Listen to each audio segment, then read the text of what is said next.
जब संपूर्ण वैभव होते हुए भी प्रभु श्री राम का मन व्याकुल था, तब गुरु वशिष्ठ के ज्ञान ने उन्हें विषाद से बाहर निकाला। सुनिए बकुल जी की वाणी में। स्वागतम, जय श्री राम। आज 5 मार्च है। देखते हैं आज का श्लोक क्या है। ब्रह्मणः स्फुरणं किंचित यद अवताम्बुधेरिव दीप अस्येव अपि अवतास्य तम जीवम विधि राघव। राम ने कहा। इससे पहले श्लोक का क्या भाषांतर है। ब्रह्म रूपी सागर के तल पर उठने वाले हल्के से विक्षोभ से ही जीव की तुलना की जा सकती है, या फिर किसी निर्वात कक्ष में दिए की लौ की हलचल से भी। दोनों उदाहरण दिए हैं, देखते हैं क्या होता है। तो राम ने पूछा, जब असीम चेतना और उसकी गतिमान शक्ति ही एकमात्र वास्तविकता है, तो जीव कैसे दृश्य सत्ता प्राप्त करता है। तो वशिष्ठ ने कहा, यह जीव उस भयावह प्रेत की तरह है जो मात्र अज्ञानी के मन में परावर्तित सत्ता के रूप में प्रकट होता है। कोई संत महात्मा या विद्वान भी निश्चय पूर्वक नहीं बतला सकता कि यह जीव क्या है, क्योंकि उसमें कोई ऐसा लक्षण नहीं है जो इसकी प्रवृत्ति का सूचक हो।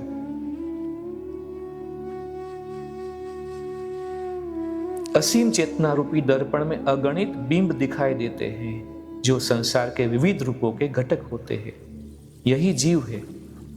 ब्रह्म रूपी सागर के तल पर उठने वाले हल्के से विक्षोभ से ही जीव की तुलना की जा सकती है, या फिर किसी शांत कक्ष में दिए की लो की हलचल से।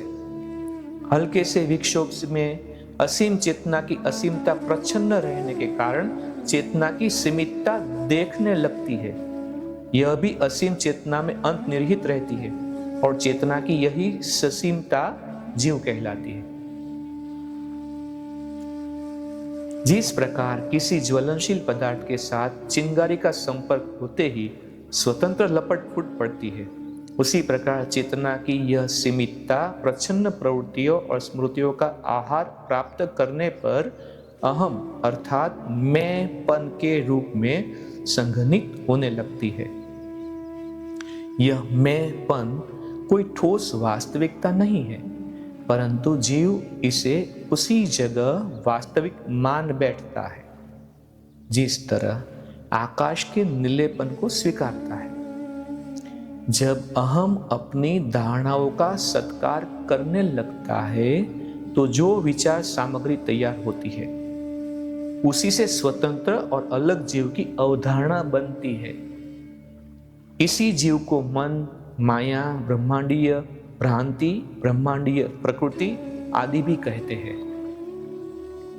उक्त धारणाओं का सत्कार करने वाली बुद्धिमता प्राकृतिक तत्वों यानी कि जल, थल, पावक, गगन और समीर में मेल बैठती है।